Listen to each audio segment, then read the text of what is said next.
It's good to talk about NFL football, right? It's back. We just had the last preseason game of the season, which was my Las Vegas Raiders versus your Dallas Cowboys. And speaking of the Cowboys, you know, it never fails. They always try to shake things up, and people question Jerry Jones' move, but you don't question Jerry Jones. You get that straight. If you're a Cowboy fan, you never question Jerry Jones, all right? Period. What Jerry does, you know, that's the final word. It doesn't matter if his son, he's like, everybody just shut the hell up. Period. I need to make a trade because I need to shake the foundation of the Dallas Cowboys. Well, he gives us an opportunity to do what we would always like to be doing. It would be ideal with Dak to have a young, prospective, developing quarterback. You think you have everything set with the quarterbacks in your roster, and they went out Friday and made a trade with the 49ers and acquired Trey Lance, a young quarterback. And I've always talked about how, you know, the young quarterback is the trend in the NFL, right? It starts with Patrick Mahomes and all these other guys that fall in line, but it starts there with Patrick Mahomes with the Kansas City Chiefs. Look at them. They're Super Bowl champs. It was great to see him kind of take charge of the Kansas City Chiefs, right, as a young quarterback being drafted from the Red Raiders and Texas Tech. The Texas Tech Red Raiders quarterback, Patrick Mahomes, who became a sensation overnight in the NFL. When he first came, I think Andy Reid molded that offense around Patrick Mahomes, which worked. And I said, ever since that, I'm like, you know what? The trend in the NFL is young quarterback. Go young, and you will be successful, right? And it's proven. There's a lot of quarterbacks that go in. All these guys that have been playing for years kind of had to give it up. You know what? We can't do it no more. The only guy that was there at the end was Tom Brady. Tom Brady with the Tampa Bay Buccaneers.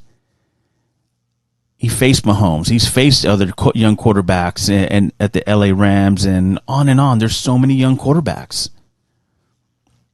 And these teams, they change everything up and mold their team around that quarterback.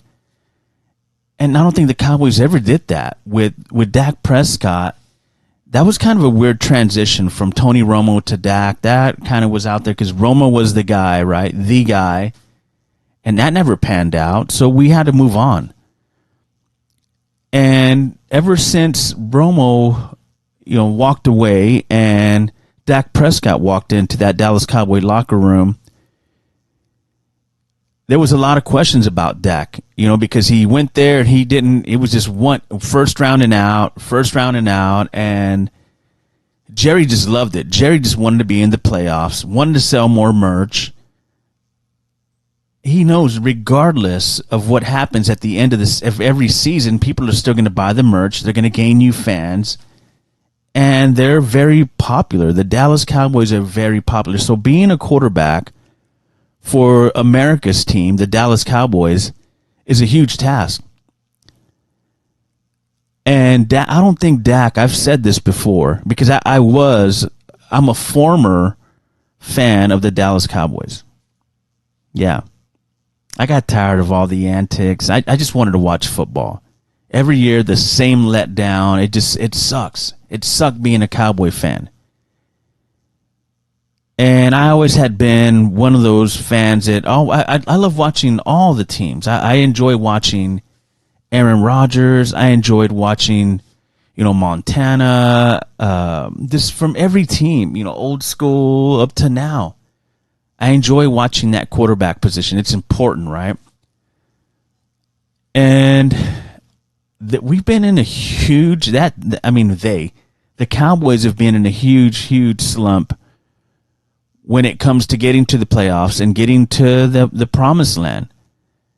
And Romo was on the verge. The catch. Was it a catch? Des Bryant in Green Bay. I mean, we've been there to the close it's been so close, but yet so far away for the Dallas Cowboys.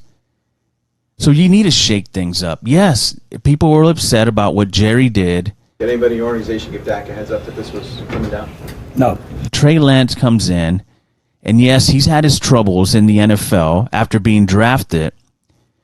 He was a third-string quarterback, and it's the same situation. He's coming into the same situation that he was in San Francisco. So nothing's changed for Trey Lance. But what it does for the Dallas Cowboys, it causes a little bit of, for us down here in Texas, we love this stuff because we eat this up as, well, I'm not a professional. I'm just a fan. I'm a regular fan just like you. I love watching the games on Sunday, Monday, and Thursdays. That's what I live for, watching the NFL game. I love it. It's good to watch a little bit of the playoff. I mean, the playoff. Geez, I'm getting ahead of myself. The preseason stuff, but I kind of just take a glance here and there, go on X, which is Twitter, and I'll follow some of the training camp updates because there's and I hate training camps. There's always key injuries, and something bad happens. So I that's the only part I hate about training camp and preseason. So that's good that a lot of the starters, and they sit out, and you won't see them until, game one of the NFL season. That's great. But I think the clock has started for Dak Prescott. And Jerry Jones knows exactly what he's doing. I said it. He's shaking up the foundation. He wants Dak Prescott to be like. To be honest with you, I'm not surprised by anything anymore. You've been in this league 8 years, been on this team. It's hard to say that I was surprised, to be honest with you. In the back of your mind, I got a number 3 quarterback that's young and he's ready to go. Yes, he was injury prone, and he's got everything that you want in a quarterback, but he was questioned because he was injured in his first season, and he's got the speed and the arm strength. He's a good quarterback. I love the fact that we have that option. I keep saying we because I was a Dallas Cowboy fan before, for years, since I was a kid. Now I changed it up. Anyway, and as a fan, I like to come on here and talk about these topics because you'll hear it on wherever outlet you're listening to or reading about it, and everybody has a different perspective about how this is spun or how it is presented on their platform. But I'm just a fanboy. I love watching the game. I'm going to come on here and we're going to talk about these things because I think it's great. It's great banter, and it gets everybody fired up and ready for the NFL season, right? And Dak, yeah, you're on the clock, Dak. It's time to step up, man, or get back there and let you be the third string. Let Cooper Rush be the number 2, and let's go ahead and throw Trey Lance into the fire right now. If we're at game number 6 of the season and you're still doing the same crap that you've been doing for the last 2 seasons, you know what? It's time to move on, Jerry.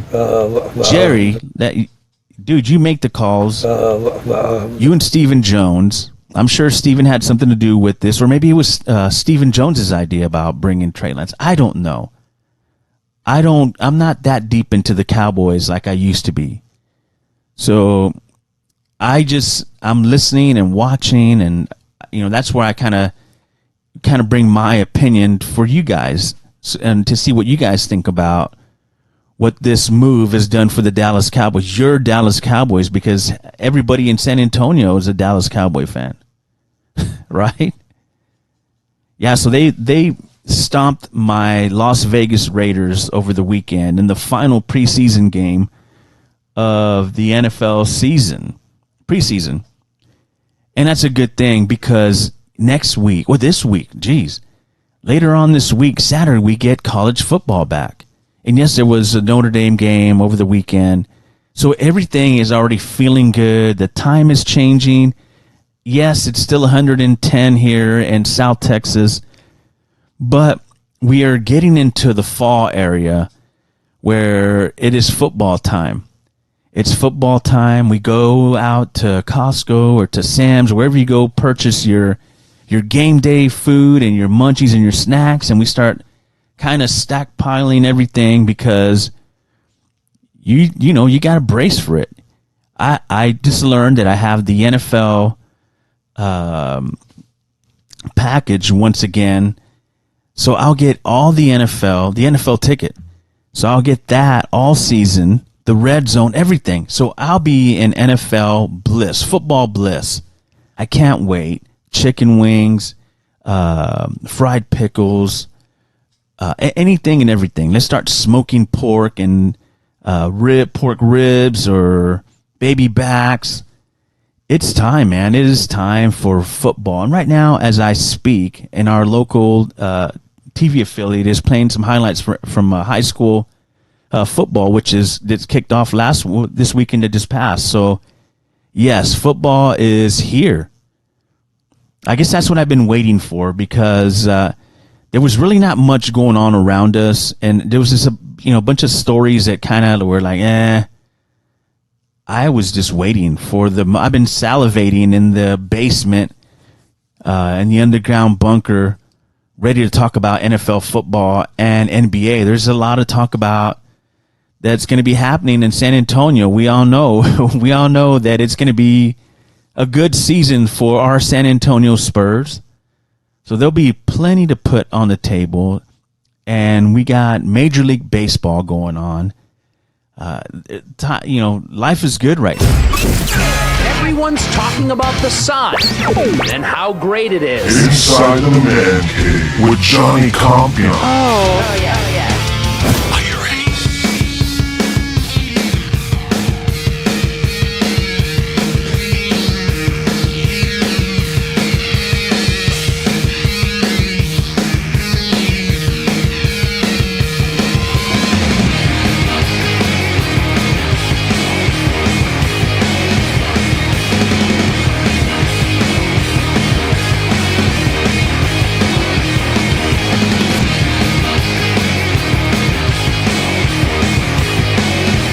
The U.S. Tennis Open is here, and I miss tennis. So let's get some updates right now from the U.S. Open. But it's not the same to me. It's not the same. I love, like I keep mentioning, I love tennis. Through your surround sound, you would hear the beautiful sounds of Maria Sharapova. Right? So we'll be doing updates on the U.S. But you know what? I looked down the roster, and the American Jane Brady, who played today, it's like, okay, I'm trying, guys. I'm really trying to jump on the American side with Jane Brady, but it's just like just the name. I mean, Jane Brady, really? So I said I miss it. I miss the name Anna Kournikova, right? Kournikova was a good tennis player. She was known as Sharapova. Sharapova, Anna Kournikova was just great to watch play this tennis game. And Sharapova, she gave you action, greatness, and it was a huge package because you would get the sound effects. You would know that because just her passion that she would leave out there, and every tennis match that she played, you would get a great soundtrack. So let's go down memory lane and enjoy some of these great sounds of Maria Sharapova. It's not no Jane Brady. Yeah. Sharapova was, she wasn't an American. Anna Kournikova wasn't an American. So, yeah. We don't have a Jane Kova. We need a Jane Kova, Kournikova, whatever. Not Jane Brady. I don't know, man. I just can't. It just doesn't ring anything for me or do anything for me. I'm sorry. She's really not that good looking guy. There's guys out there that are on the internet. Oh, she's hot. And this. No, she's not. Obviously, you hadn't seen the greatness that is Anna Kournikova, Maria Sharapova. Oh, and where it started for me was Steffi Graf. I loved watching Steffi Graf. Until Andre Agassi came along and messed everything up for us, right? For us guys. Yeah. I hated Agassi. And yeah, I think I had his shoes because everybody had them back in the day, the Andre Agassi shoes. Because I'm a real tennis fan. I'm just not talking crap. I'm an actual tennis fan. So yeah, I miss the glory days of listening to the great sounds of Anna Kournikova. Oh, no, wait. Anna didn't really make any. Well, I think she did. And they all do. But Maria Sharapova was the queen of soundtracks for tennis. So, yes, it's a sad day when you turn on and you want to watch the U.S. tennis tournament, and it's very just bland and just kind of, and you're like, okay, what am I looking at here? Okay, I'm going to check out. I'm going to go watch the NFL Network or something else. I'm trying to support the sport, but it's not the same. It doesn't have the same vibe. So, yeah. I miss Anna Kournikova, and I miss the sweet sounds of Maria Sharapova.